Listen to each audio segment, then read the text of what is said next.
2023. À la tête des forces populaires insurgées, nous sommes rentrés à Ouagadougou. Nous étions tous animés, Thomas Sankara et moi, de la ferme détermination de conduire notre vaillant peuple vers un avenir radieux. À l'époque, j'ai fait comprendre que le fait d'avoir participé activement au renversement du régime de Jean-Baptiste Ouédraogo ne me conférait aucun droit particulier, car en révolutionnaire, j'ai assumé mon devoir d'exécuter une tâche. C'est ainsi que Thomas Sankara, qui à l'époque semblait incarner à nos yeux les aspirations de notre peuple, fut choisi. Cette attitude de principe écartait de mes camarades et moi toute ambition personnelle au détriment d'une cause dont l'essence réside dans la volonté de servir son peuple à quelque niveau que ce soit. Et c'est pourquoi aujourd'hui, je puis affirmer à notre peuple et à la face de l'Afrique et du monde entier qu'il n'a été question à aucun moment, ni pour mes camarades ni pour moi, d'assouvir des ambitions personnelles, encore moins de les assouvir dans le sang de ceux qui, encore hier, étaient mes camarades, mais avec lesquels notre divergence était devenue fondamentale sur bien de questions. Peuple de Burkina Faso, l'accélération de l'histoire fait souvent défiler les événements à une allure telle que la maîtrise par l'homme des faits devient impossible, rendant celui-ci artisan de situations non désirées. Les instants tragiques que nous avons vécus le 15 octobre courant font partie de ce type d'événements exceptionnels que nous fournit souvent l'histoire des peuples. Certains d'entre vous se demandent encore pourquoi le 15 octobre. Depuis plus d'une année, un conflit latent, puis ouvert, a opposé deux conceptions antagoniques dans la révolution d'août. Cette situation est née essentiellement de la question organisationnelle du processus révolutionnaire. De là découle logiquement une série de problèmes annexes non moins importants. La politique du fait accompli du président du Conseil national de la Révolution, si elle était compréhensible au début du processus, devenait aventuriste et dangereuse au fil des ans, voire inadmissible du point de vue des grandes orientations politiques, économiques, sociales et culturelles définies. Plus d'une fois, la direction politique de notre pays s'est trouvée devant le fait accompli avec le déchirant et douloureux dilemme, soit de désavouer telle ou telle mesure et de désavouer publiquement par la même occasion le président du CNR, soit d'être solidaire d'une mesure manifestement erronée aux yeux de la lutte de notre peuple. En tant que révolutionnaire, notre travail fondamental était d'ouvrir le débat interne. Nous l'avons fait. En tant que patriotes militants, notre mission était de l'éclairer par la critique. Ce fut fait. Face à l'obstination et en l'absence de toute évolution, nous avions tenté d'autres approches, mais aussi sans succès. Camarades militantes et militants, c'est pour nous un rétrospectif douloureux, car nous avons usé personnellement de toute notre amitié, de toute notre disponibilité, de tous les arguments auprès de celui dont nous déplorons tous aujourd'hui la disparition. Nous avons à maintes reprises répété aux camarades présidents du Conseil national de la Révolution que notre barque était en train de chavirer, que les décisions étaient incomprises de notre peuple, que l'improvisation, la précipitation inutile, l'absence d'informations préalables des plus hauts responsables de l'État concernant les mesures les plus importantes expliquaient en partie ce naufrage. Dans sa conception, les meilleures décisions sont celles que l'on prend seul et dans la surprise générale. Une telle méthode ne pouvait qu'avoir des répercussions extrêmement dangereuses au sein de l'organe politique dirigeant, le Conseil national de la Révolution, et par voie de conséquence au sein du gouvernement et des structures populaires. La crise atteint son paroxysme lorsqu'il décida au mois de juin dernier de dissoudre toutes les organisations de gauche. Je lui fis part de notre opposition à cette vision parce qu'étant une fuite en avant qui aurait pour corollaire la militarisation du pouvoir, la répression certaine des militants de ces organisations qui nécessairement opposeront résistance. Effectivement, L'ampleur des réactions a été telle que lui-même fut obligé de reculer pour revenir à la charge sous d'autres formes sans résultat aucun. Dépité et excédé par son propre échec, le président du Conseil national de la Révolution entama à partir de ce moment une politique sans issue, de menaces, d'intimidation, d'intrigue et bien d'autres choses encore. Mis à minorité, à l'évidence, en tant que révolutionnaire, il était de son devoir d'admettre cela et de revoir sa stratégie organisationnelle. Pour lui, cela constituait un échec personnel inadmissible et intolérable. Il nous convoqua à plusieurs reprises à son bureau pour tenter de nous convaincre du bien fondé de son option. Mis chaque fois en minorité, il commença à nous présenter comme des réformistes, des ambitieux qu'il fallait promouvoir pour qu'ils se taisent. Ainsi, en ce qui me concerne, lors de la dissolution du dernier gouvernement, il me proposa au poste de Premier ministre, chef de gouvernement. En compagnon d'armes et amis, je lui signifiais que tel n'était point mon objectif. Ma préoccupation était l'avancée de la révolution dans le respect des principes. J'estime, ajoutai-je, qu'il doit demeurer le chef de l'exécutif, mais qu'il lui appartenait de respecter un minimum de règles pour que nous accomplissions les nobles objectifs de la révolution démocratique et populaire. L'apathie et l'indifférence des masses trouvaient leur origine dans les problèmes réels dont l'ignorance à terme allait liquider le processus révolutionnaire. Il fallait en tenir compte et la solution ne résidait nullement dans la nomination d'un Premier ministre. Peuple de Burkina Faso, il est important que chacun de nous ait une claire compréhension de la nature politique des problèmes, car c'est loin d'être des problèmes de personne. Il s'agissait de l'avenir même de la révolution. C'est bel et bien deux tendances aux vues de plus en plus divergentes qui s'affrontaient.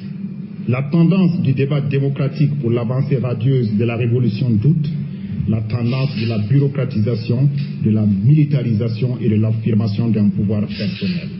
Une révolution qui se refuse au débat se bureaucratise, se fascise, fait peur, chavire, crée la médiocrité, la frustration des intellectuels et le désintérêt des masses. Militantes et militants, nous étions convaincus, malgré l'obstination inqualifiable de la solution par le débat démocratique. Au pire des cas, tous les camarades du front estimaient que la solution douloureuse était de le démettre ou qu'il démissionne de son propre chef. Naïvement. Car au moment même où nous nous activions à la solution pacifique et révolutionnaire, l'aile bureaucratique s'affairait à notre insu à un dénouement brutal, violent et sanglant. Ainsi, le 15 octobre, nous fûmes tous avisés de la tenue d'une réunion de concertation à 20h au siège du Conseil national de la Révolution, dont le comité central ne s'était point réuni depuis plus de 2 mois. Naïvement encore, nous allions nous rendre à cette réunion, toujours animés de la ferme volonté de faire triompher la vérité dans le débat contradictoire. Dans notre dos, traîtreusement, des mesures scélérates étaient prises, mises en alerte à mon insu de certaines unités de la 5e région militaire dont je suis pourtant le commandant. Cela s'est fait aussi dans l'ignorance totale du commandant en chef du haut commandement des forces armées populaires. Distribution massive d'armes à plusieurs éléments, information de certains éléments de la garde présidentielle et de certains responsables de la sécurité de l'assaut final à 20h contre les traîtres tels qu'ils nous présentaient. Au cours de la dite réunion, nous devrions être tous encerclés, arrêtés et fusillés. Ce secret lourd, peu d'hommes peuvent le garder, surtout s'ils savent que cette bassesse était dirigée contre des compagnons d'armes. C'est pourquoi, dès que cette information fut connue des soldats de la sécurité du Conseil de l'Entente, la tension est montée entre des éléments de la garde présidentielle et ceux du Conseil.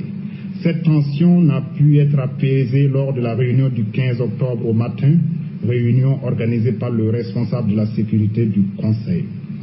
Elle devait dégénérer dans l'après-midi lorsque les éléments de la sécurité du Conseil, opposés à l'exécution du complot de 20h, décidèrent de prendre les devants. En effet, le président du Conseil national de la Révolution et ses hommes n'avaient pas compté avec la vigilance du peuple, notamment certains éléments de la garde présidentielle elle-même et ceux affectés à la sécurité au siège du Conseil national de la Révolution. Informés à temps, les révolutionnaires sincères se sont insurgés, déjouant le complot de 20 heures et évitant ainsi à notre peuple une tragédie sanglante, un bain de sang inutile. En tant que révolutionnaires, nous devions avec courage assumer nos responsabilités. Nous l'avons fait à travers la proclamation du Front populaire. Nous continuerons à le faire sans faille et avec détermination pour le triomphe des objectifs de la révolution toute. Ce dénouement brutal nous choque tous en tant qu'êtres humains, et moi plus que quiconque pour avoir été son compagnon d'armes, mieux son ami. Aussi, pour nous, il reste un camarade révolutionnaire qui s'est trompé. En tant que révolutionnaire, nous lui devons une sépulture digne de l'espoir qu'il a suscité à un moment de sa vie. Cependant, lorsqu'il s'agit des questions politiques et surtout de la direction et de la gestion d'un État, d'une nation, d'un peuple, nous devons d'aborder les questions sans excès de sentimentalisme.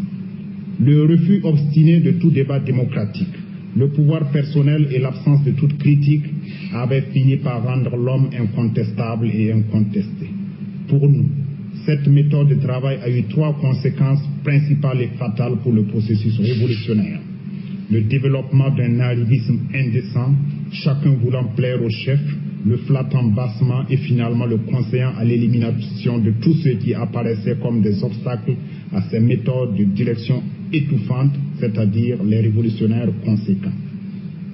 L'installation d'une peur indicible, d'une lâcheté de beaucoup de camarades qui, soit pour ne pas déplaire, soit pour leur sécurité, ont choisi la solution de la résignation, de la résistance passive et du silence. Un aventurisme et un spontanéisme sur les plans économiques, politiques, social et culturel dont nous devons dès maintenant éliminer les conséquences. Ce lourd climat a entraîné une démobilisation à tous les niveaux.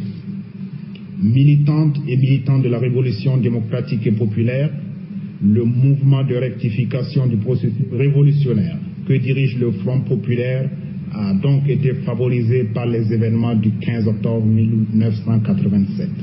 Nous sommes convaincus que notre peuple qui sentait déjà la nécessité d'une rectification y participera avec détermination et soutiendra le Front populaire.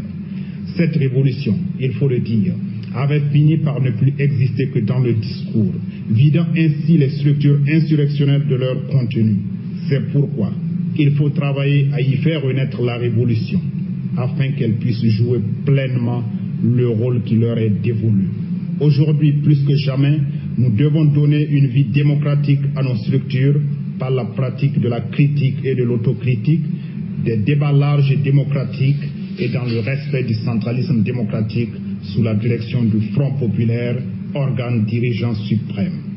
En ces moments particulièrement difficiles, où l'ampleur, la complexité et l'exigence des tâches à accomplir sont de nature à entretenir le doute quant à l'inéluctabilité de notre victoire sur l'impérialisme, la réaction et la contre-révolution et l'opportunisme, je vous invite au travail, convaincu que vous saurez vous départir du défaitisme, de la capitulation, du sentimentalisme sans borne et de la politique des bras ballants.